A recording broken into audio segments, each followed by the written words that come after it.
Welcome everyone to another installment of Habitat Texas's Lunch and Learn webinar series. Today we have George Myers, who has several years of experience working with Habitat International and is now a nonprofit consultant. And today he is going to be discussing the 4 buckets every affiliate needs to keep filled. So without further ado, George. Thank you. And in case you didn't know Sam, that's Sam Turpin, the Special Projects Coordinator with Habitat Texas, who's been helping Amy out a good bit. Amy's the one that arranged for me to You are now muted. She's busy getting ready for all the things that are coming up. I hope. Is everybody on the phone? Are you guys going to the ED conference next week? You are now unmuted. ED conference is next week. Next week? People going? Mm-hmm. Anybody here on the phone going? I'm going. Nathan. Good. Anyone else? Oh, good. Well, I know I had the chance to be out or down with you guys. It's down for me to get to Texas last year, and really enjoyed the chance to be at the ED conference. So it was a great event. So I appreciate Amy asking me to do this today. Sam, do we need to get things recording, or is it recording already? It's already going.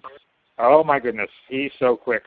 So this is going to be, what we're going to do today is basically, I've got a little bit of background and some reference points here to talk about.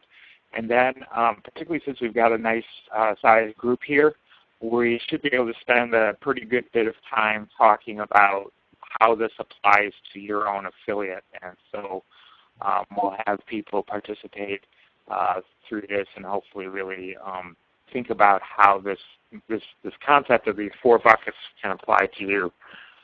So, where this starts to come into play is Habitat for Humanity International Strategic Plan. This is, I've pulled a couple slides out of their presentation on their plan, just as, again, sort of reminding us how we see the work that affiliates are going to do. And of course, this slide should be very familiar. Everybody can see the slides. Is there anybody if you are having any technical difficulties, please just shout out, or you are now unmuted. Got a little chat box going too. Is that correct? Mm-hmm. Mm-hmm. Okay, yeah, you've got a little chat box. I can't see the chat box, but Sam can, and he'll moderate things in there. But if you have particularly a technical issue come up, the chat box might be the way to get that going.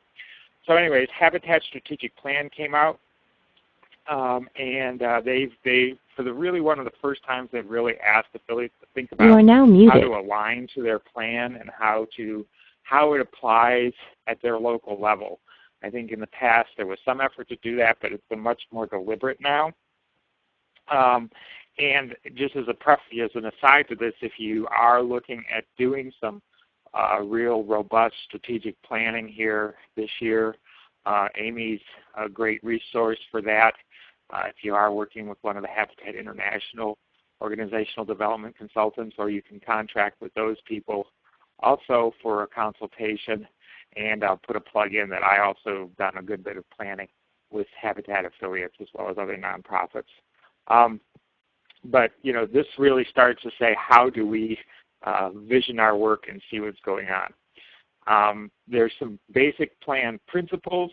Again, these should be pretty familiar: demonstrating the love of Jesus Christ, focusing on shelter, advocating for affordable housing, which y'all are going to be doing pretty soon at the Capitol with Amy's leadership, promoting dignity and hope, and supporting sustainable and transformational development. Now, some of those words are pretty big mouthfuls, but I think when we take it down to a lower level, it's pretty much what happens most days in most Habitat affiliates, or hopefully is happening there. So when those things are all cranking and going, we create an impact. So it's a little fuzzy here because I cut it out of a small little slide, but basically, the call to action was those plan principles. And, here then is what the impact is. Seeking truly transformed communities, Habitat views bringing people together not only as a way to deliver a product, housing, but it's an essential process for building hope and belief that healthier communities are achievable and beneficial for all. Working together, statistics become faces with names, stereotypes are broken, and everyone has the opportunity both to give and receive.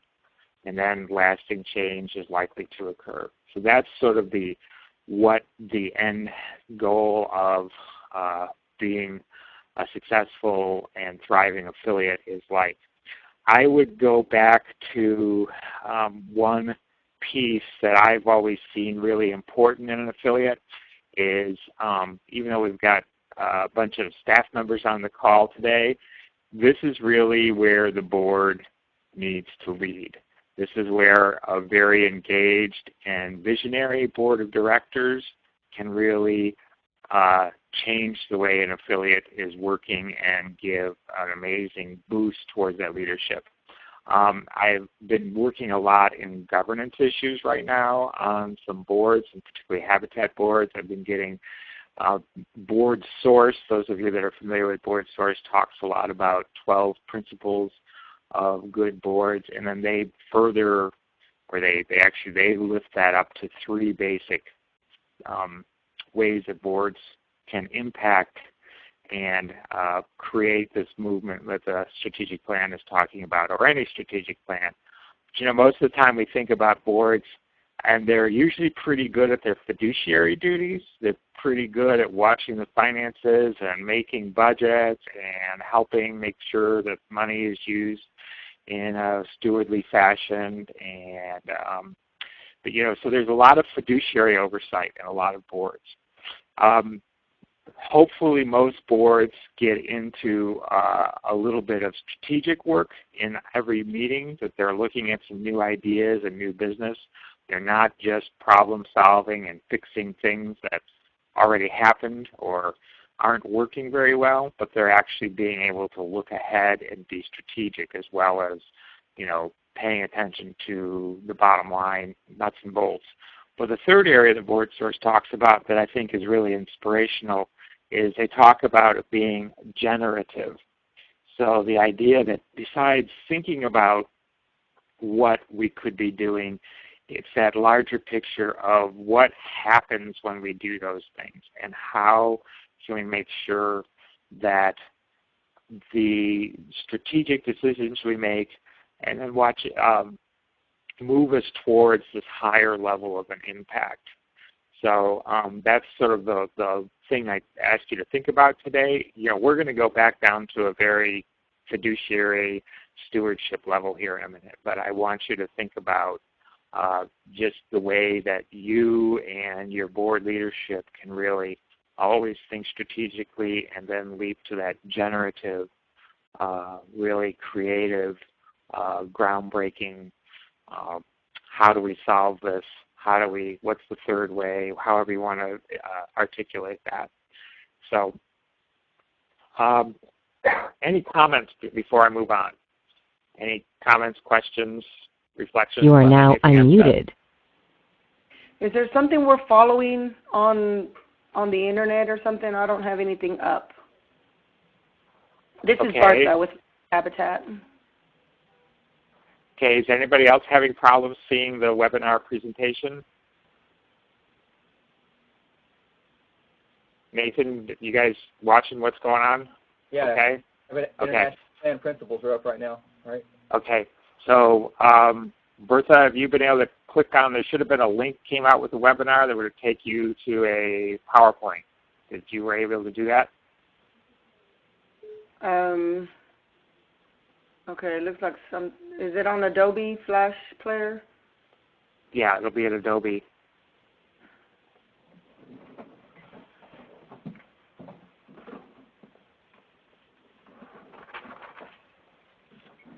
So I just moved to the next slide that we're looking at, which is the big sort of houses or arrows that probably you guys have seen from the Habitat International Strategic Plan.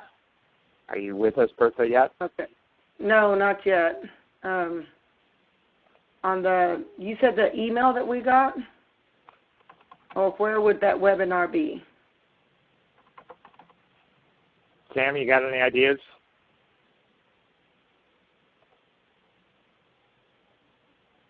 Or Sam, can you resend that email to her perhaps? Please.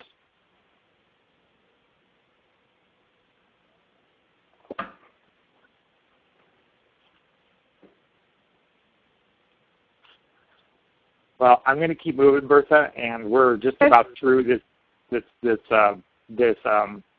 more talky part, and I think we'll get to some more basic parts, and I'll just be a little more visually describing what we're talking about too, in case you can't see that.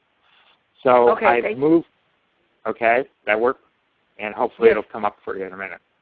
So we're looking at the goals and objectives slide from the strategic plan. This again should be familiar. There's a big green box at the bottom that talks about building a sustainable organization.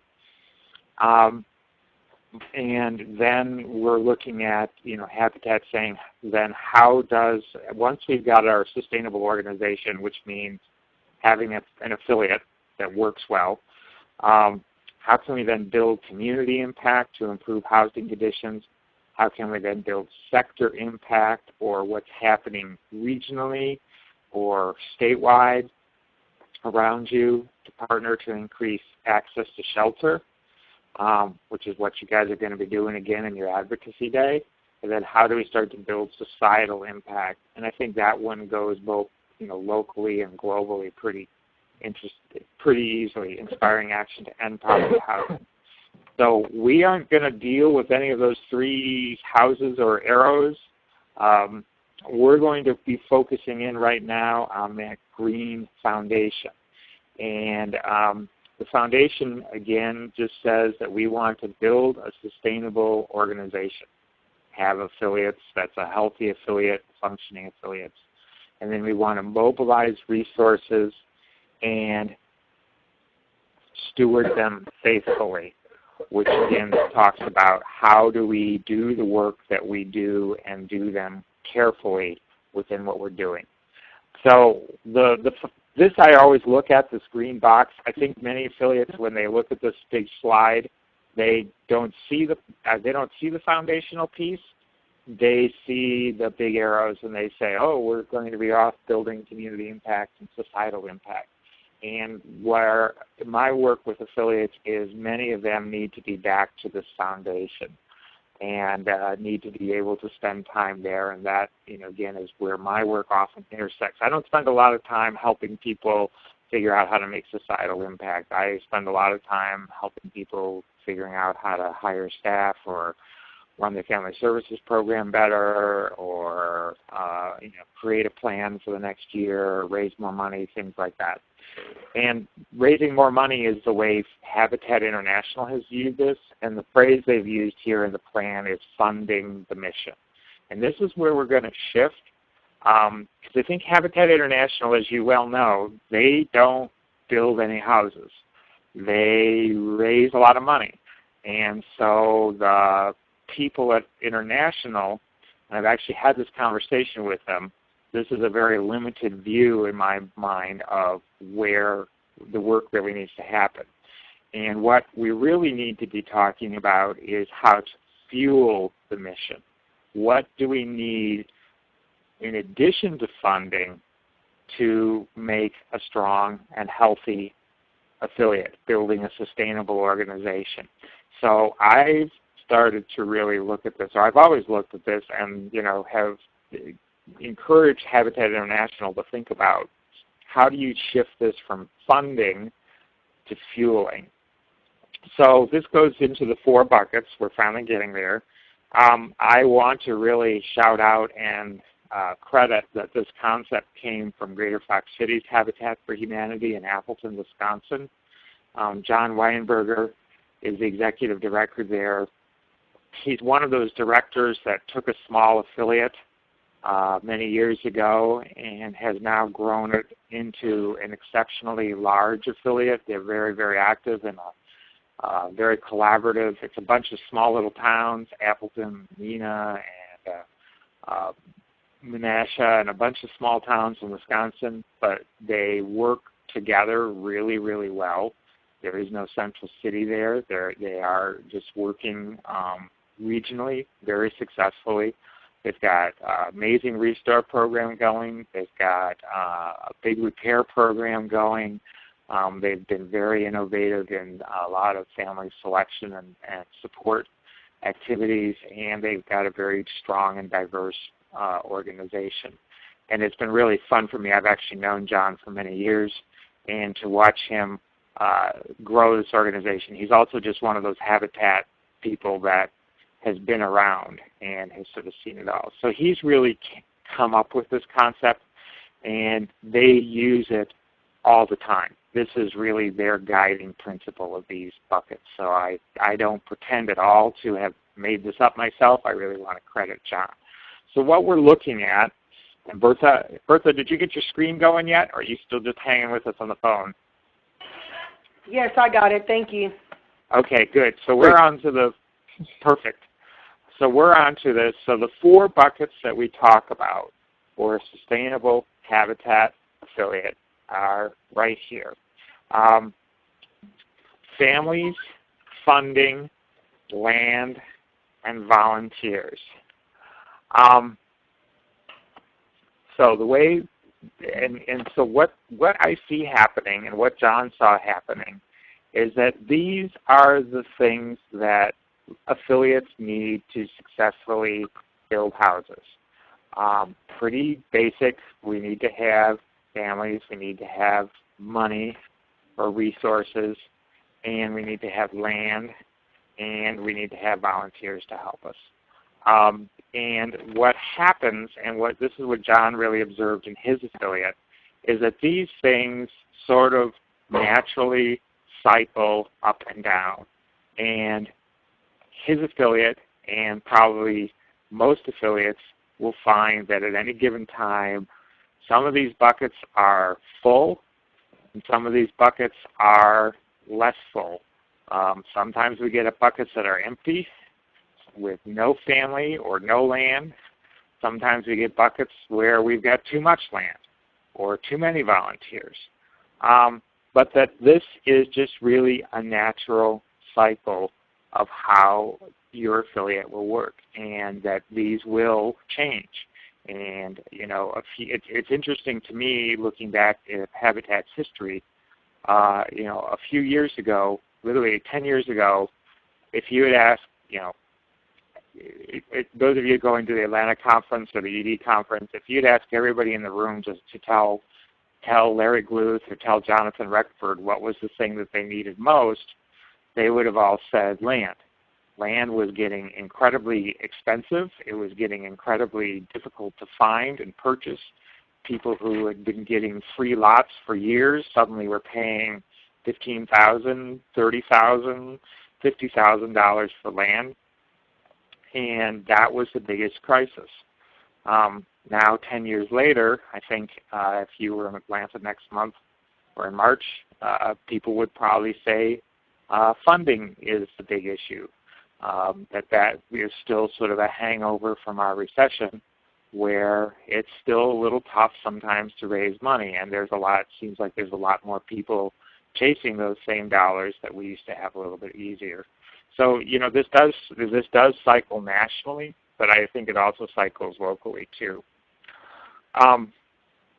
The way that I've seen affiliates use this concept are twofold. One is to use it in a strategic planning or an annual planning process that helps you with goal setting, to really think about and stop and think, where are we? What is it that we have a lot of right now, and what's the challenge that we need to spend energy and time on in the coming year or 3 years to bring more in?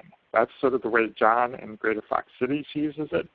But I've also seen affiliates use this concept much more as almost like a monthly board dashboard. And maybe some of you have looked at dashboard type ideas for your boards of directors, where once a month they sort of get a snapshot of where the affiliate is financially, how many delinquencies you've got, how much has been spent on construction in progress, things like that. But you could also take a look and just use a very simple visual clue like this and say, okay, how full are these buckets? How many families do we have in the pipeline right now? How much money do we have? I've seen people use these and use them as a color scheme where, maybe the family bucket is green, but the funding bucket is yellow, and meaning that we're a little nervous about it, and the land bucket is red, meaning we don't have any more lots to build on once we finish this current house. So they can use things like that. Sometimes the more actuarial side or fiducial side will just use a black and red, just like you look at black numbers on your financial reports and red numbers. So are your buckets black or are they red? So those are some simple ways for the board every month to talk about this. And again, this is what comes down as we talk about scale. I don't have the answer to tell you for your affiliate what the right numbers are to have to make sure that you feel comfortable with what your buckets are, and when a bucket is full, when it's half full, or overflowing. So, this is where your own scale will really need to come into play, and to spend some time talking about, do we feel, as an affiliate that's building a couple houses a year, having one family in the pipeline, sort of a backup family, a reserve family, they're probably going to be feeling pretty comfortable. If you're Dallas and you're building 30, 40 houses a year, you're going to probably want 15 to 20 houses in there. So this is where, just as an example, I would encourage you to think about what's the range. What would, if we go back to that green, yellow, red idea, what point do we consider the bucket full and healthy? And at what point would we, let's just stick with families, what would that number be for you? And then if we're dipping below that or above it, sometimes affiliates will have too many families confirmed for their capacity of building. What's that yellow? So that's the other concept to keep in mind. Your bucket can be too empty. It can also sometimes be too full. It can be overflowing. You might have, I don't know how many of you do Collegiate Challenge. You may suddenly have a week where you've got 3 times as many volunteers as you've got work for. Your volunteer bucket just went into the red, but it went into the red because it got too full, as opposed to into the red because suddenly we lost 4 core crew members, or we lost our family selection chair, something like that. So I think that's part of this whole scale thing, is to think about what's too much and what's too little. So that's something that I hope you can possibly think about. And we are going to, Sam, I think we've got the lines open, which is great. But, again, I think I've probably even talked enough here already and set this concept up. What I would really like to do is, let's first off, does anybody have any questions about what I've said? Is there something that I've said that doesn't make sense, or you're not understanding, or you want to just get a little more information on?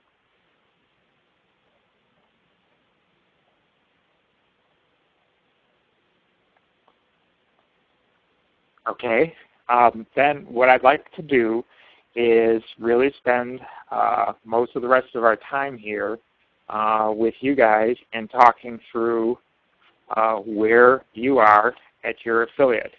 And the questions to sort of think about is, of the 4 buckets, which one right now, you can be honest, we're all friends here, which one of your buckets is most empty? Where's your empty bucket? And then which bucket do you feel is full and is doing really well for you?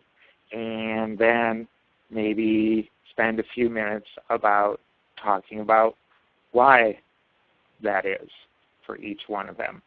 So, Nathan, you're my buddy. I'm going to pick on you first. All right. So and if you'll just introduce yourself again and what affiliate you're with, and tell us what bucket is most empty and why you think that is, and then tell us what bucket you think is most full and why you think that is. Well, funding is definitely the most important. And Nathan, where are you from? All right, Nathan, we're Comal County Habitat for Humanity in New Braunfels. Thank you.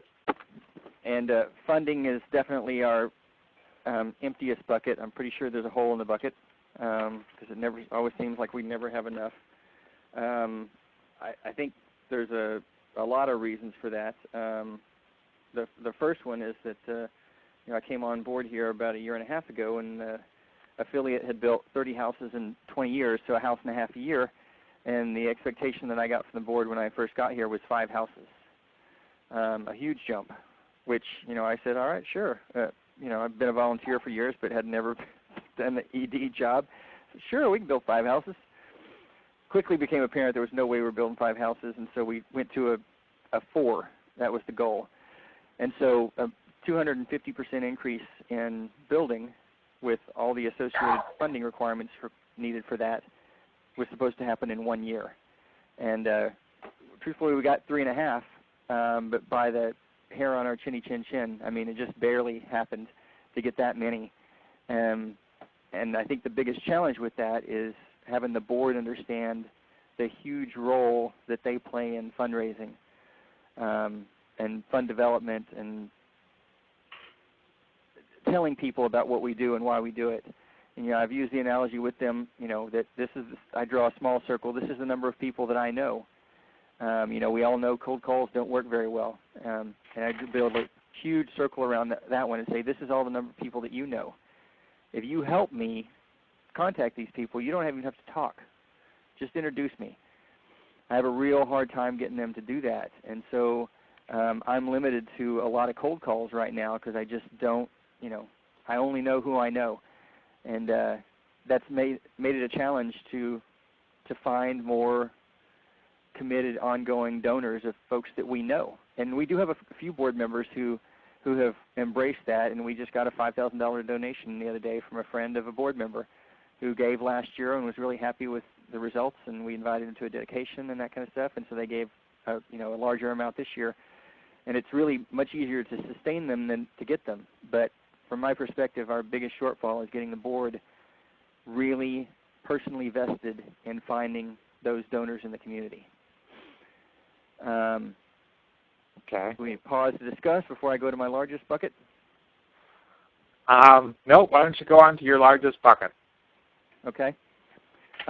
Volunteers. We're very lucky in this community. We have, on our construction crew, we probably have 18 regulars. At the Restore, we have a group of folks who come in. We have a Tuesday crew, a Wednesday crew, a Thursday. Some are bigger and some are smaller, but we have sufficient regulars to do everything that we need to do without ever pulling in a new volunteer.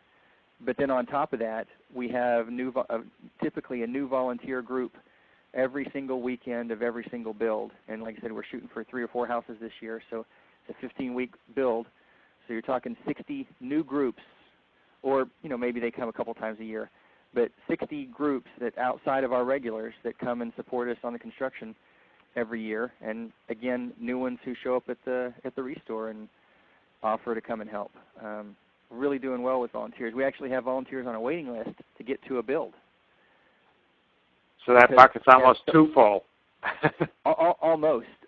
We had just the other day, we had a local Catholic school brought 97 youth to help us on a single day, 18-year-olds. On one house? Well, there's no way that we can get 97 on a house, so we've done this. We've had these large groups before. We had a couple last year, and this was the first one this year.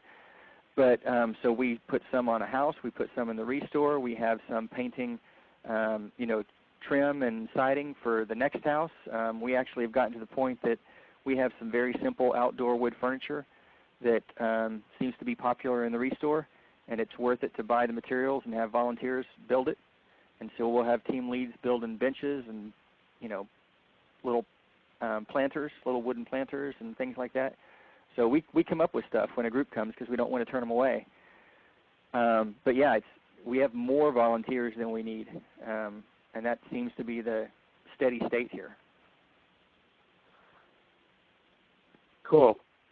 Anybody want to chime in to anything Nathan said? Ask him a question or probe a little deeper on anything?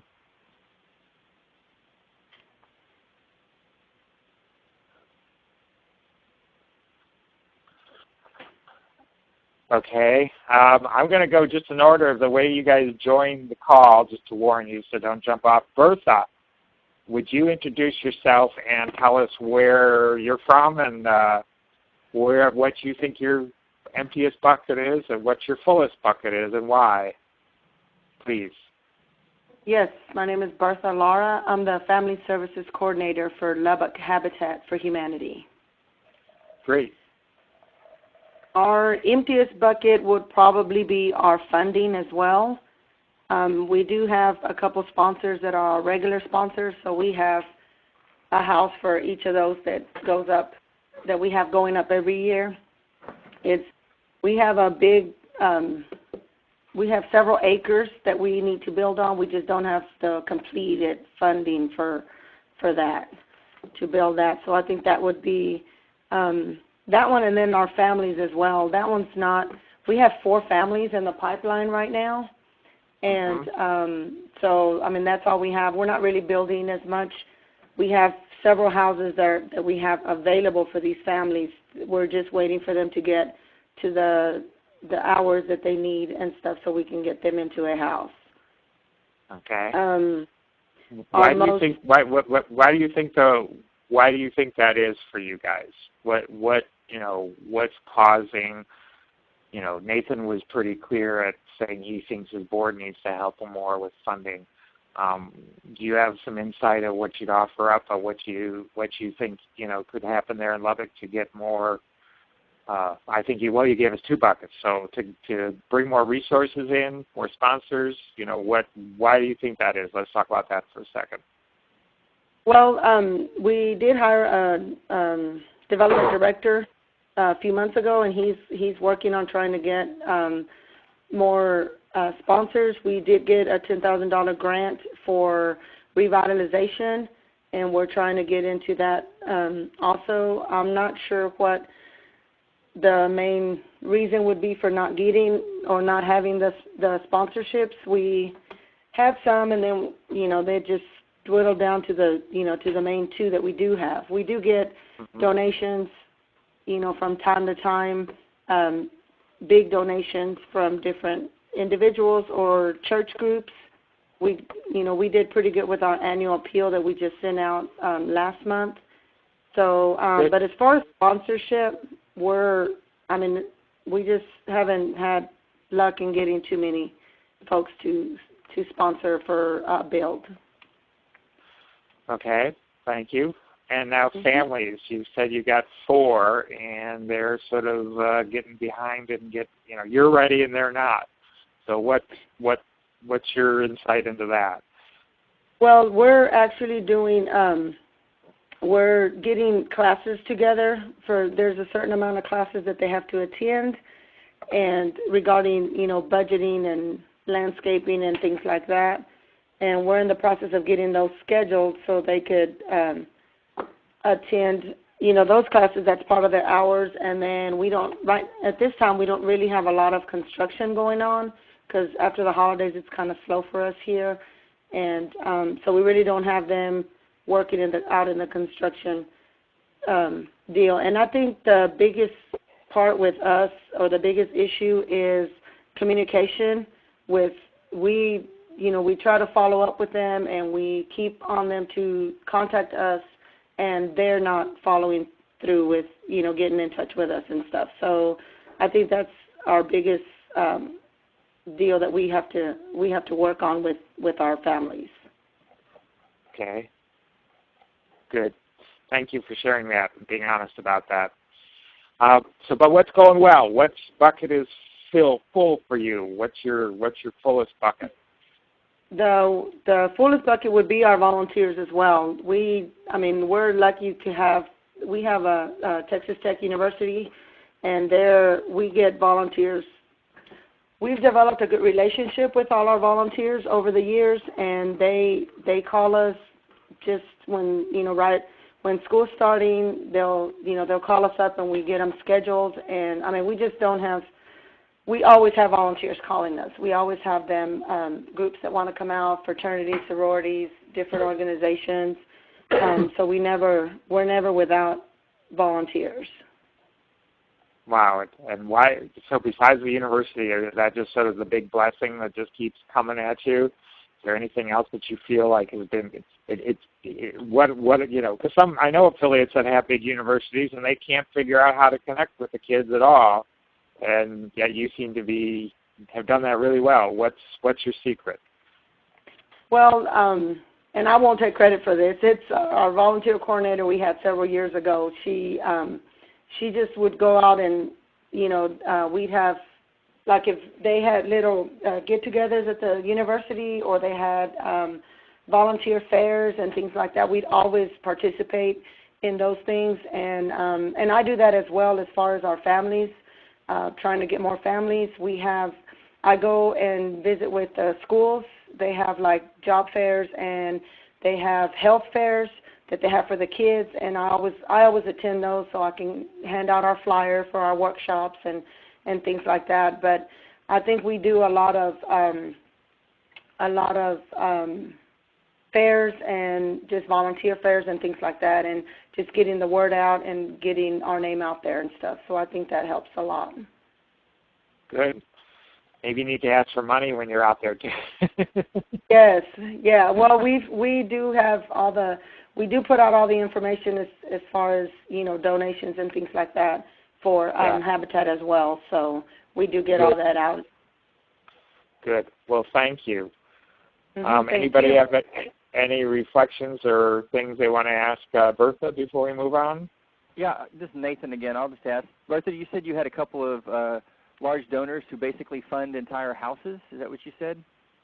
Yes. One of them is our. They work with our LISD, with our Byron Martin Technology Center, and it's a place where students are working on, different, like construction and things like that. So they're ready to get out into the job world, when they graduate. And right. So the LISD partners with Lubbock Habitat, and the students build a house. We get a major donor to sponsor the full house, and the students build it for us, and we buy the materials and all that, and then they build it on site at the ATC building, and then we move it to one of our sites. Well, I mean, so we have a big donor that does that for us every year. So when the kids start school in August, then they start getting ready for a new build. My only thought on that is that's a big deal, because I don't know about what everybody else has going on, but New Braunfels is a tourist town here. We don't have much big business in this town. I mean, our largest employer is like 200 people, something like that, and so we do not ever get a house purchased. Probably our largest single donation in the last 4 or 5 years has been $16,000 from a church as part of an Apostles Build. But our normal large donation would be $5,000. So we have to get, 12 of those to fund a house, because we never get a significant donation from an individual or a corporation. Yeah, and we've had this one this has been going on for like 10 or 12 years, I think.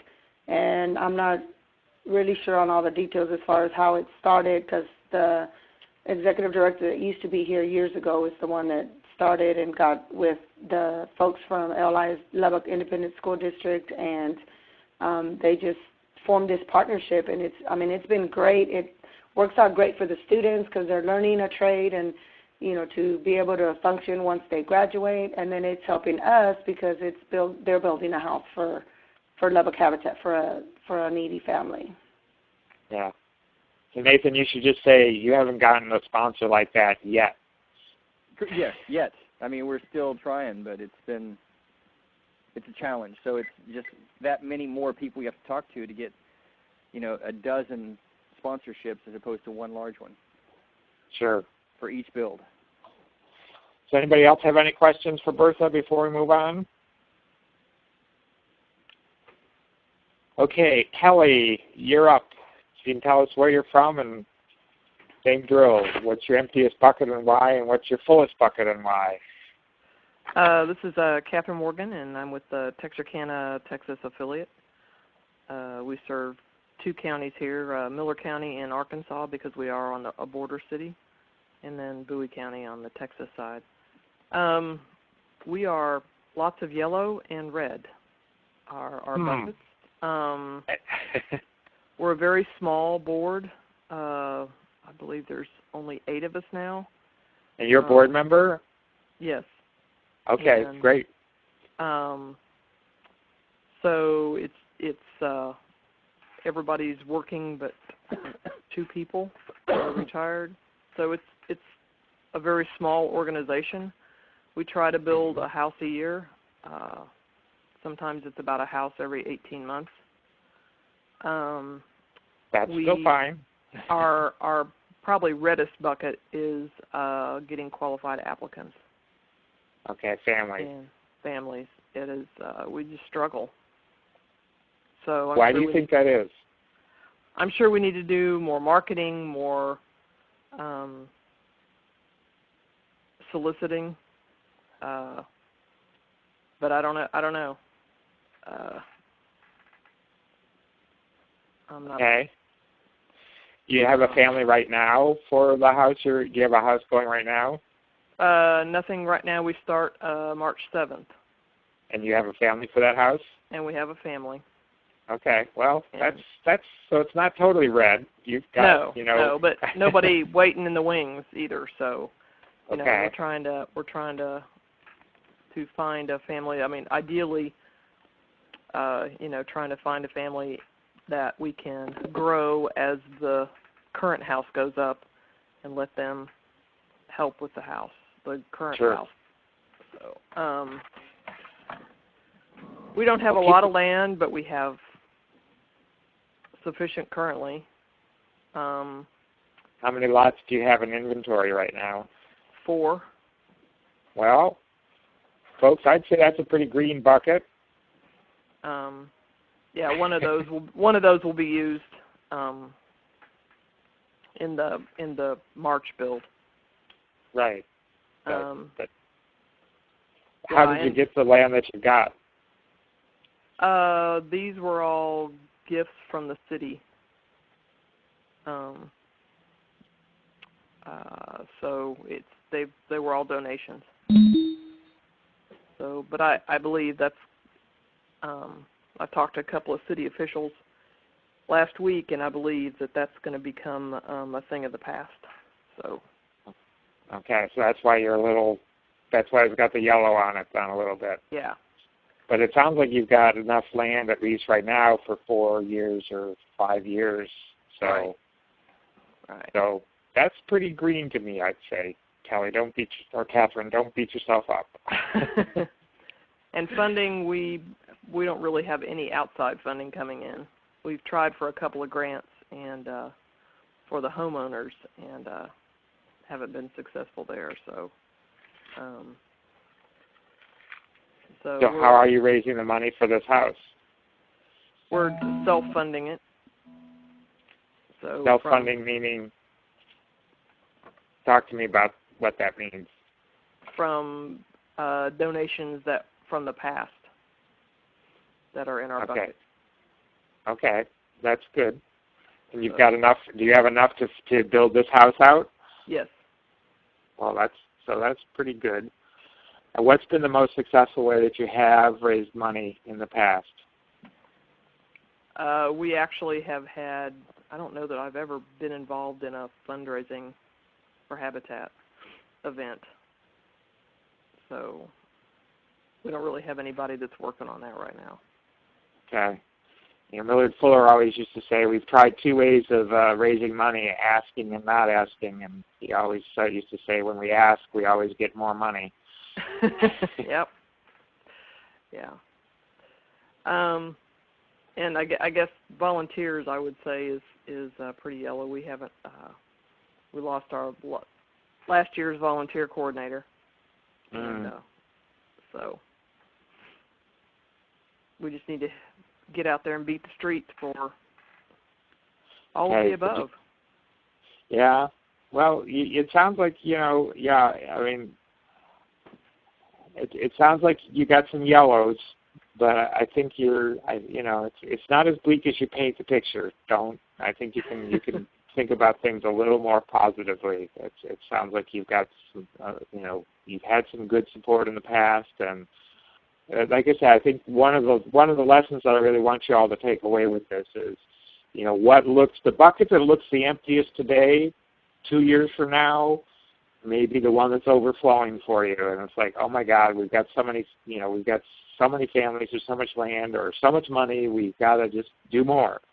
We've got to keep up with what we're doing. Now we've got the money, but we don't have the land, or we don't have enough volunteers, or something like that. So that's my experience, and John Weinberger's experience has always been that these things.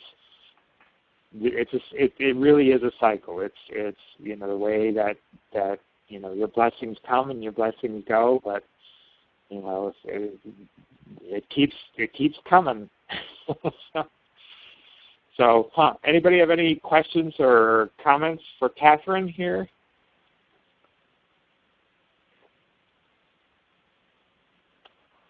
Okay, Kelly, are you still out there? I've been hearing a little.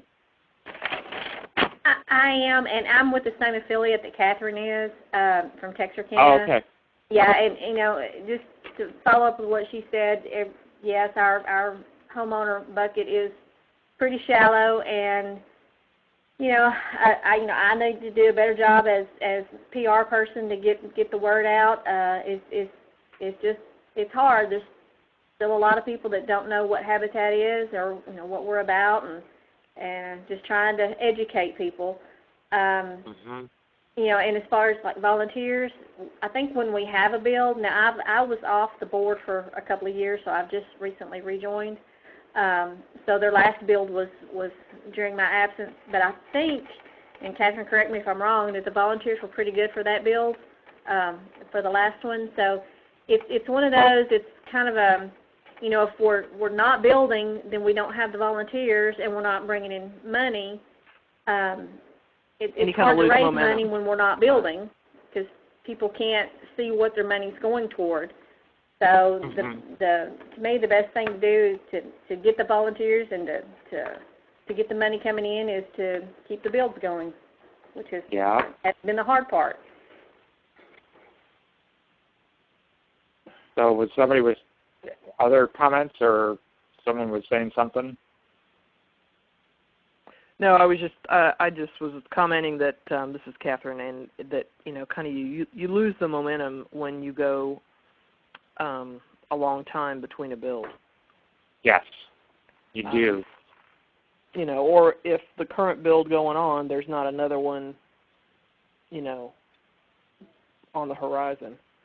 So, because everybody kind of wants to come back and do it again, and you're like, well, we'll take your number.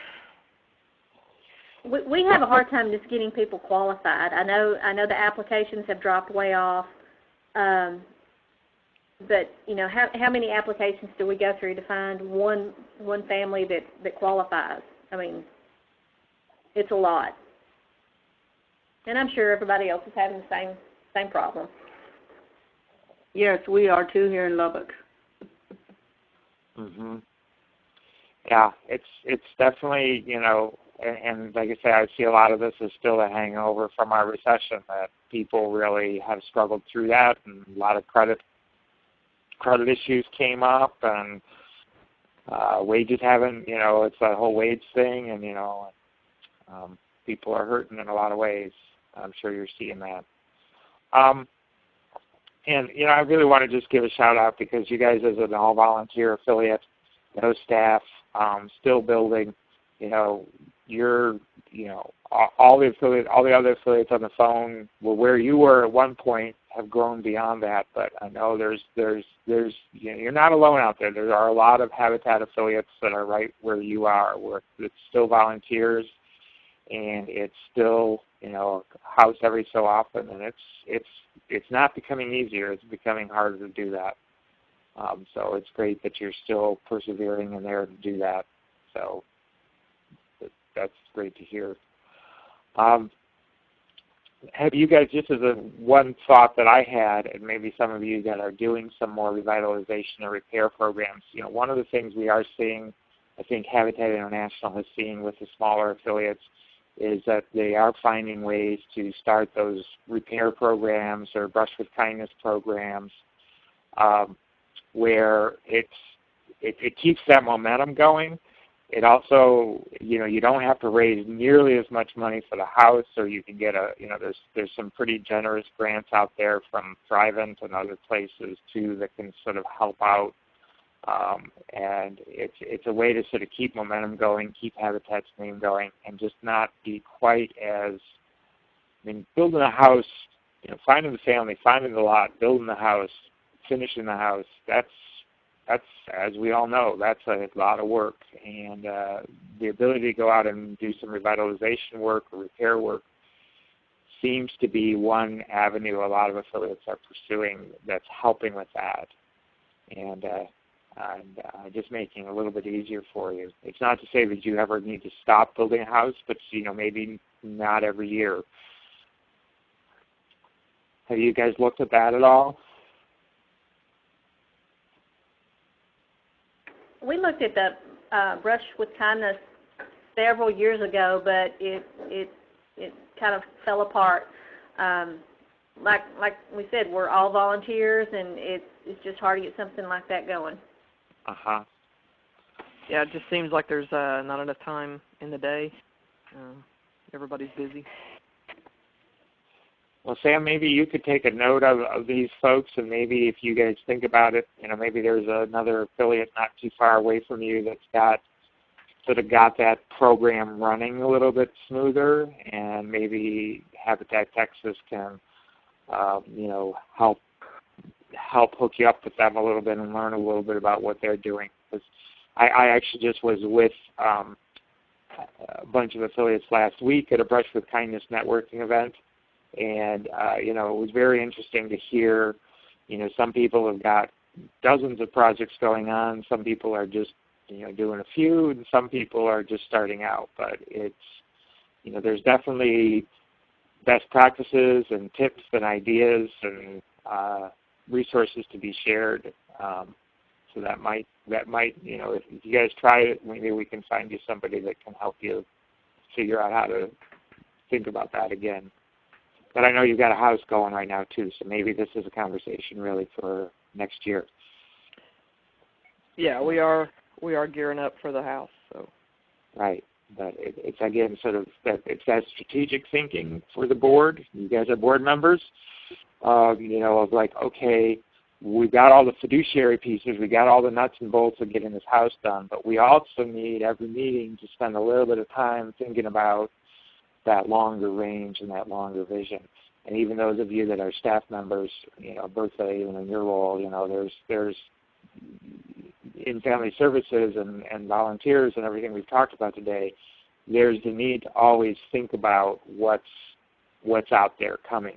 All the things I've got to do today that's urgent and important, but we've got to think about what are those important things out on the horizon that we need to keep in mind so that we can be well prepared and well positioned when we are ready to finish up this house and move to the next one or whatever. So did anybody else, did I miss anybody? Did anybody else join us or come in? Any other thoughts or ideas of anything we've talked about today?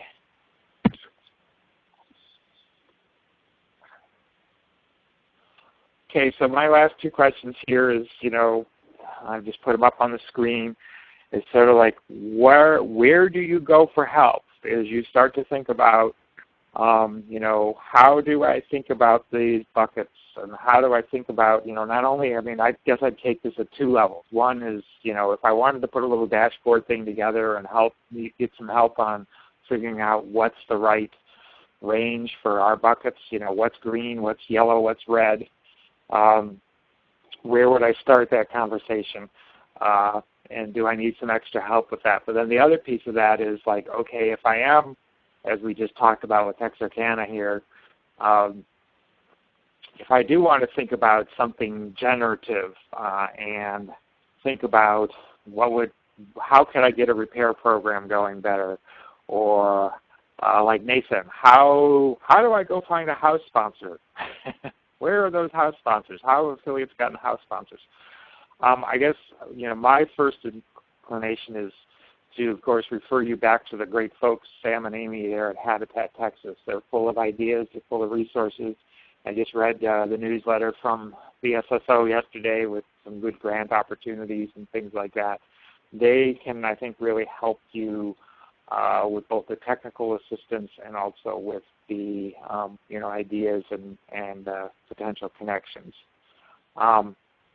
I always will refer you to my Habitat, the Affiliate Support Center, and sometimes, hopefully maybe we've even made a little connection here on the call today. There's some people you can think about asking and calling for.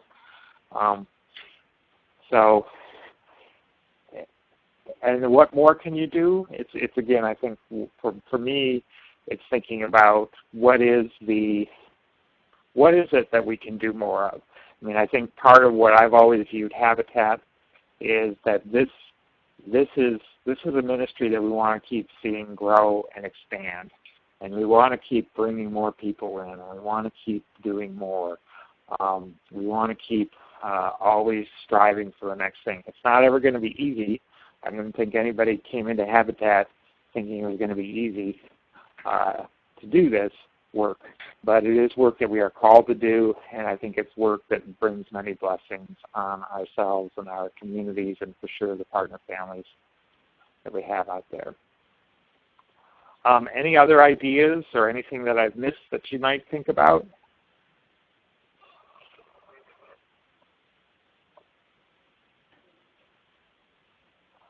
Okay, well, Sam, anything else we need to do today? I think that about covers it.